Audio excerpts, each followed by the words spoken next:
There were 9 captains at the trial. Peter Heywood stood in front of them and talked about the night of the mutiny. "It was 4 years ago," he said. "I was a young officer, 15 years old. When I came up on deck, Captain Bligh was Mr. Christian's prisoner. How could I help him? I didn't have a sword or a gun. Mr. Christian put Captain Bligh and 18 men into the launch." One of the 9 captains asked, "Did you try to help Captain Bligh, Mr. Heywood?" "No, sir, I couldn't. Christian and his men had swords and guns. I had nothing." A different captain asked, "Did Mr. Christian do the right thing then? What do you think?" "No, sir, of course not."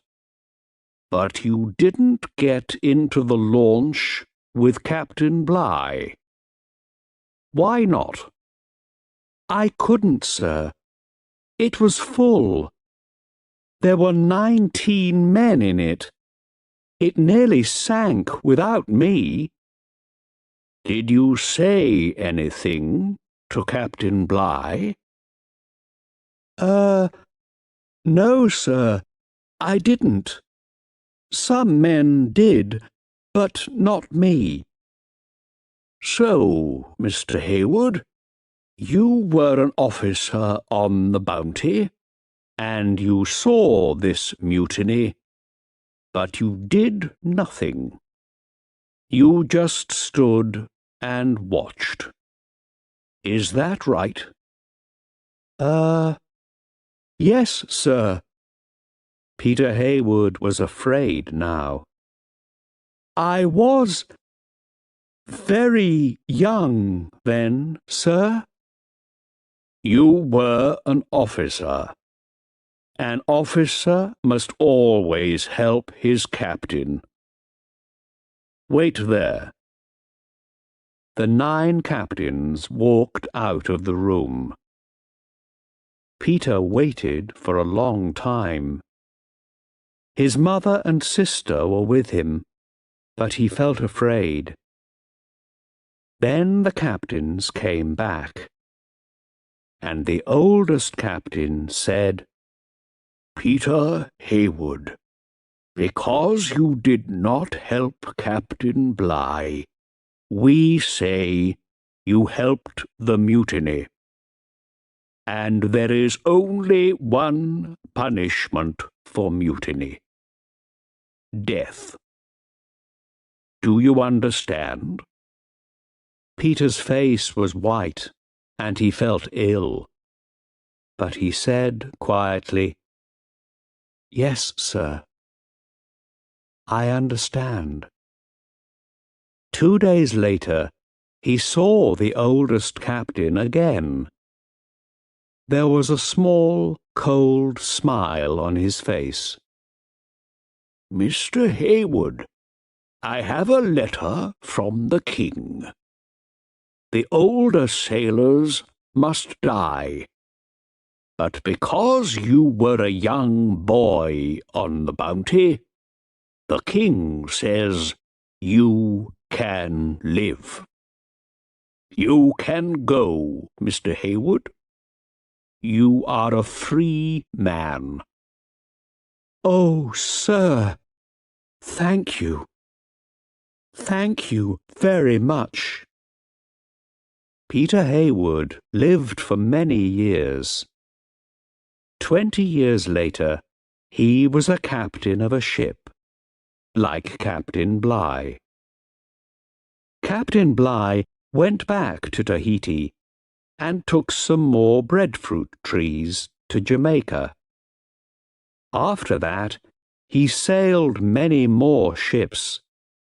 He was an important man. He died in 1817. But what happened to the Bounty and Fletcher Christian? For years, no one knew.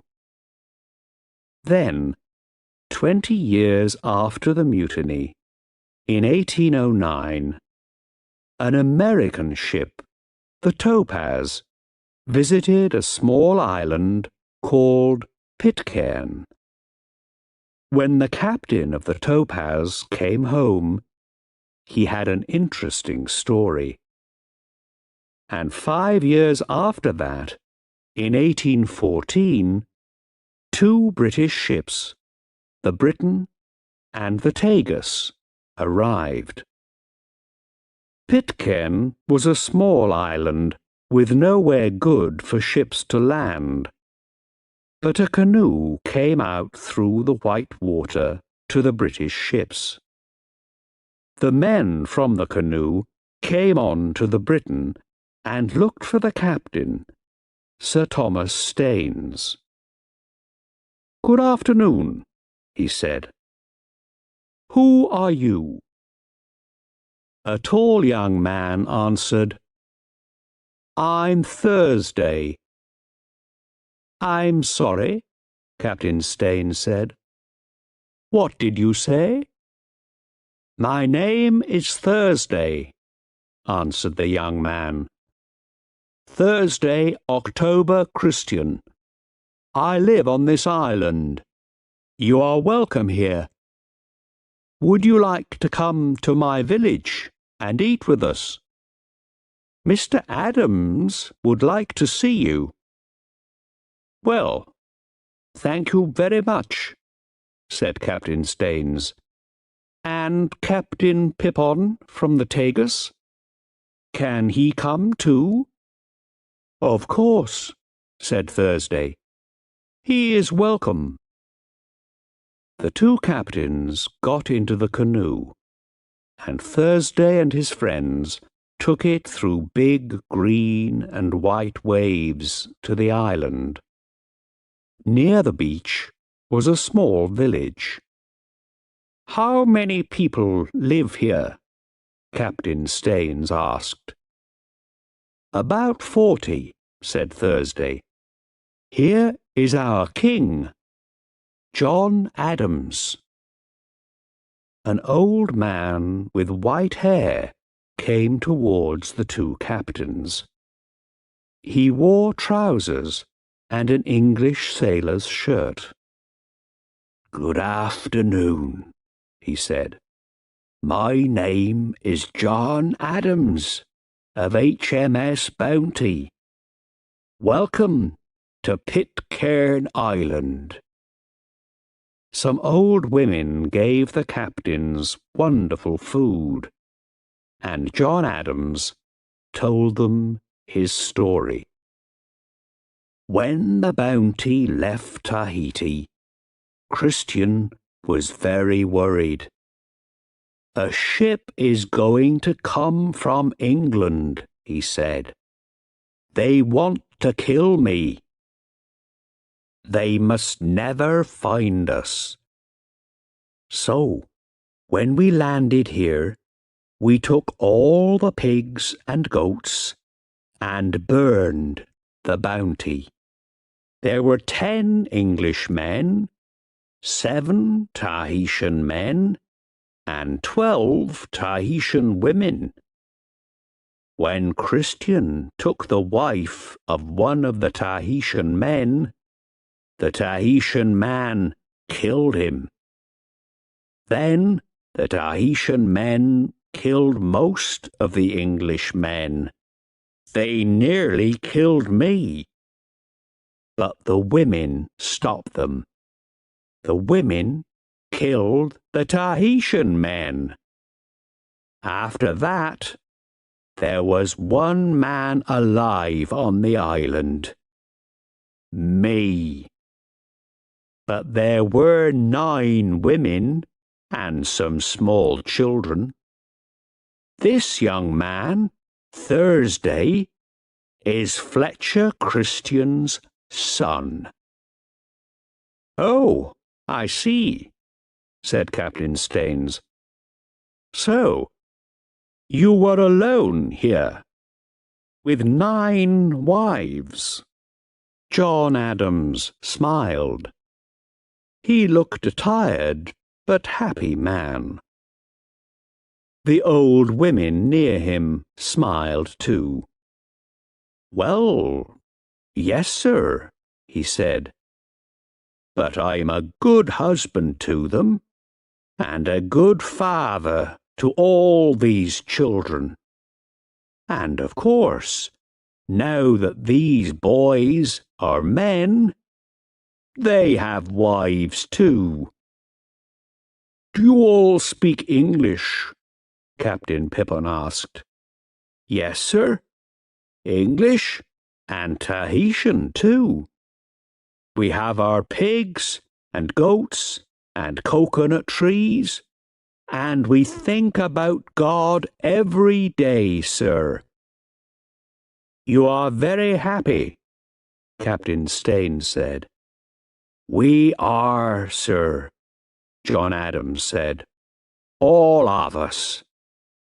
But, he stood up slowly, I know why you are here. You are going to take me to England with you. I must die there. Captain Staines looked at him. The Pitcairn Islanders looked very sad, and some of the women began to cry.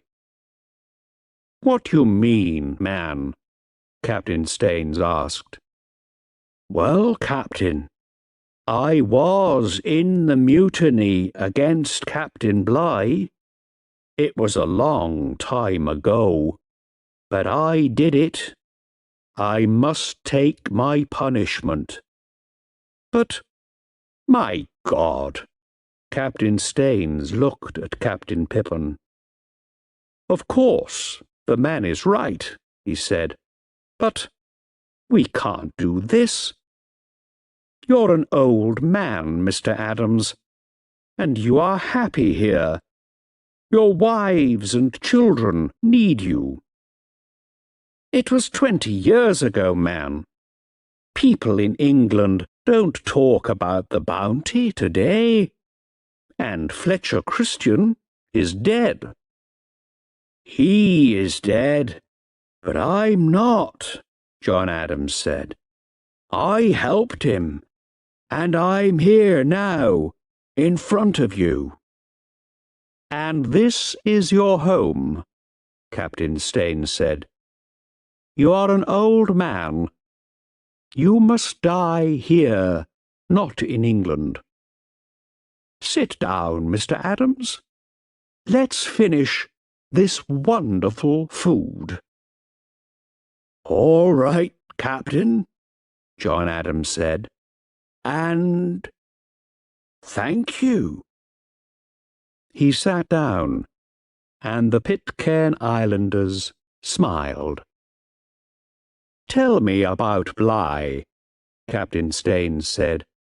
He's an important man now, you know, but most people like him.